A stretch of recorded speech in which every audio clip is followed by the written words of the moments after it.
নিজের সর্বোচ্চ চেষ্টা করে, সব রকম ভাবে চেষ্টা করে যখন বুঝলাম তোমাকে নিজের করতে পারবো না, তাই নিজে থেকে তোমাকে ছেড়ে দিলাম।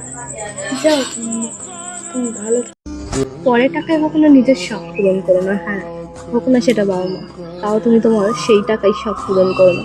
জানো তো, সময়ের পরিবর্তনে তারাই তোমাকে খোটা দিয়ে দেবে। হোক না তোমার বাবা মা, তারাই তোমাকে বলে নেবে। বাবার বাড়ির কথা যদি স্বামীকে বলি, সেও একদিন সুযোগ বুঝে কথা শোনাবে। আর স্বামীর কথা যদি বাবা মাকে বলতে যাই, কিছু হতে না হতে তারাও হাজারটা কথা শোনাবে। আচ্ছা, এমনই যদি হয়, তাহলে মেয়ে মানুষ কার কাছে গিয়ে দুঃখের কথা বলবে? ফেসবুকে ফটো এবং ভিডিও কিভাবে ভাইরাল হয়, চলুন আসল কারণটা জেনে নেই।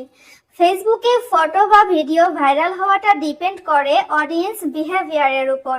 এখন প্রশ্ন হচ্ছে, অডিয়েন্স বিহেভিয়ারটা কি? আপনার কোনো ফটো বা ভিডিও একজন অডিয়েন্সের কাছে পৌঁছানোর পর তিনি যে ধরনের অ্যাক্টিভিটি করেন, সেগুলোকেই অডিয়েন্স বিহেভিয়ার বলা হয়।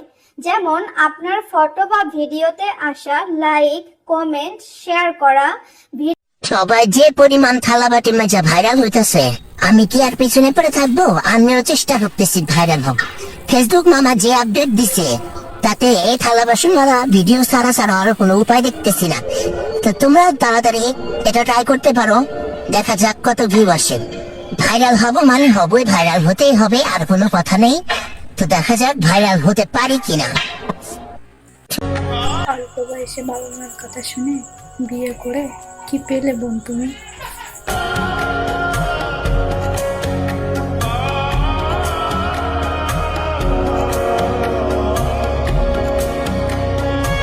নেইমারের চোখেও পানি দেখলাম, মেসির চোখেও পানি দেখলাম, দুজনেই কান্না করলো। তফাৎ শুধু এটুকুই, কেউ জিতে কান্না করলো আর কেউ হেরে গিয়ে কান্না করলো।